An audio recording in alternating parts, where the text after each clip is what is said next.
सोचिए, क्या हो अगर सच को ढूंढना मौत को दावत देना बन जाए। आज हम खामोश फाइल्स के एक ऐसे ही सीन की परतें खोलेंगे जहां एक छोटी सी कंप्यूटर फाइल जिंदा रहने की वजह और मौत का फरमान दोनों बन जाती है।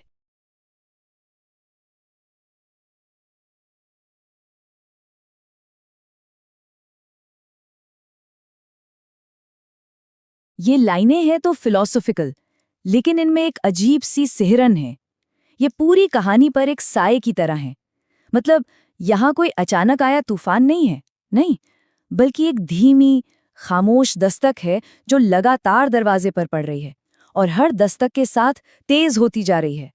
बिल्कुल उस खतरनाक सच की तरह जिसे इंस्पेक्टर राव बस उजागर करने ही वाले हैं। तो चलिए चलते हैं उस दस्तक के पीछे।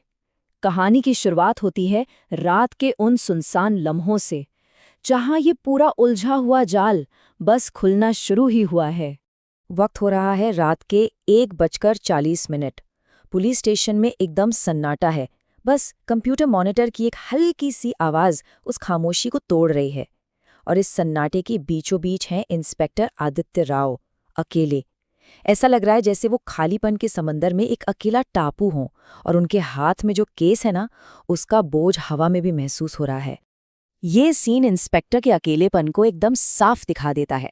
उनका साथी रघु लापता है, उसका फोन बंद, घर खाली, और उसकी किस्मत, वो कैद है मेज पे रखी उस छोटी सी पेन ड्राइव में, एक डिजिटल राज जिसने आदित्य को सबसे अलग थलग कर दिया है।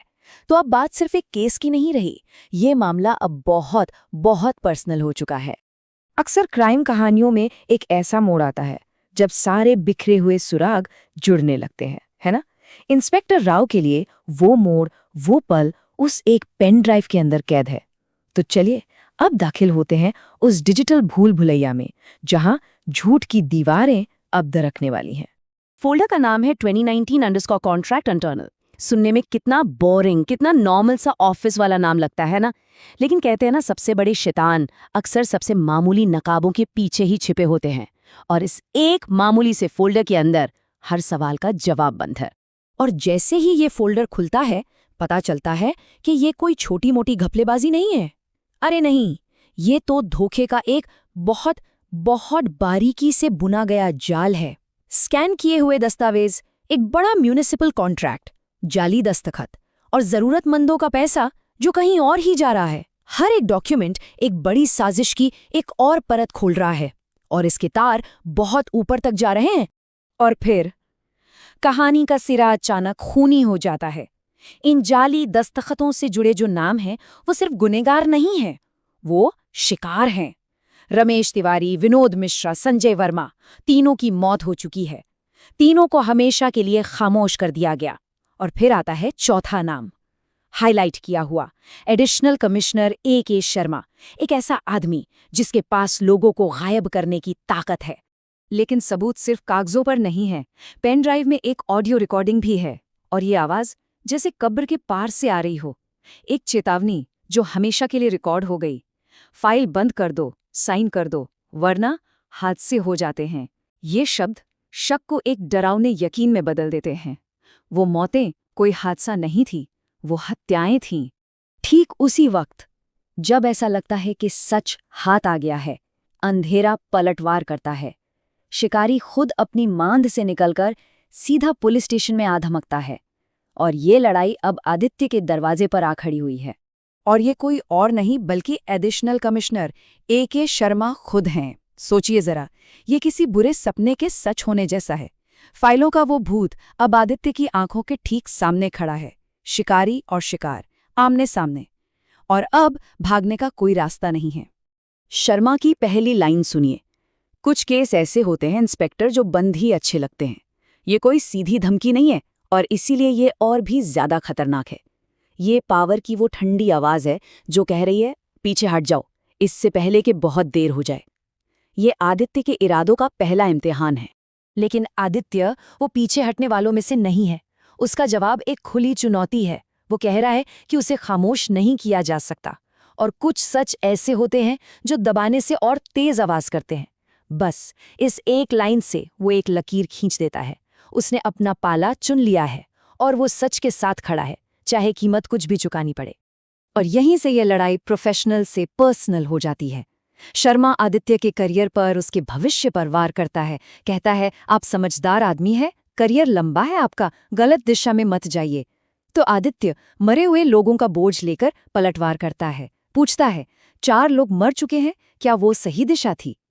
ये सिर्फ एक बहस नहीं है, ये ताकत और ज़मीर के बीच की सीधी टक्कर है।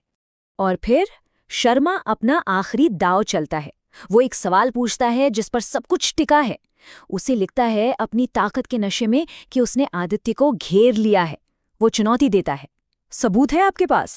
आदित्य का जवाब सुनिए, अब है। बस ये 2 शब्द, और इन 2 शब्दों में पूरा खेल पलट जाता है। कमरे में जो पावर का पलड़ा शर्मा की तरफ झुका था, वो अचानक आदित्य की तरफ आ जाता है। शर्मा का दांव उल्टा पड़ गया है और अब वो खुद बेनकाब हो गया है। तो जब दिमागी खेल में हार जाता है, तो शर्मा अब अपनी असली ताकत पर उतर आता है। सीधी धमकी, फिर देखिएगा सबूत कितनी जल्दी गायब होते हैं। ये अब कोई चेतावनी नहीं है, ये एक वादा है। ये उस पूरे भ्रष्ट सिस्टम की आवाज़ है जो कह रहा है कि वो खुद को बचाने के लिए कुछ भी करेगा, और आदित्य को एक आने वाले खौफ के साथ अकेला छोड़ जाता है। तो आमना सामना तो खत्म हो गया, लेकिन लड़ाई तो अब शुरू हुई है, और इसका नतीजा बहुत जल्दी और बहुत बेरहमी से सामने आता है। जंग का मैदान अब पुलिस स्टेशन नहीं रहा, अब वो आदित्य की अपनी जिंदगी बन चुका है। शर्मा के जाने के तुरंत बाद आदित्य का फोन बजता है। एक अननोन नंबर से कॉल, और दूसरी तरफ से आवाज आती है, रघु जिंदा है, लेकिन ज्यादा देर नहीं। और बस एक पल में पूरी की पूरी इन्वेस्टिगेशन बिखर जाती है। अब ये केस इंसाफ के बारे में नहीं रहा, अब ये एक जिंदगी बचाने की जंग है जो एक धागे से लटकी है। अब दांव पर जो लगा है वो बर्दाश्त से बाहर है। ये अब सिर्फ एक केस नहीं है, ये वक्त के खिलाफ दौड़ है, ये सिस्टम के खिलाफ दौड़ है, ये मौत के खिलाफ दौड़ है। आदित्य अब सिर्फ एक आदमी से नहीं लड़ रहा, वो उस पूरे सिस्टम से लड़ रहा है जो उसे कुचलने के लिए ही बना है। और इसकी झलक हमें मिलती है आदित्य की डायरी में लिखे कुछ शब्दों से। सबूत मिल चुका है, अब वे हमला करेंगे। ये शब्द एक खौफनाक सच्चाई की पुष्टि हैं। खतरा अब कोई दूर की बात नहीं है, वो दरवाजे पर खड़ा है। अब सवाल ये है कि कोई इस सिचुएशन में क्या करेगा। और इसी के साथ हम इंस्पेक्टर राव के साथ एक ऐसे मोड़ पर आ खड़े होते हैं जहां उन्हें एक नामुमकिन फैसला लेना है। ये हमें कहानी के सबसे बुनियादी सवाल पर लाकर छोड़ देता है कि जब वो सबूत जो इंसाफ दिला सकता है वही मौत का फरमान भी बन जाए, तो फिर सच की असली कीमत क्या है।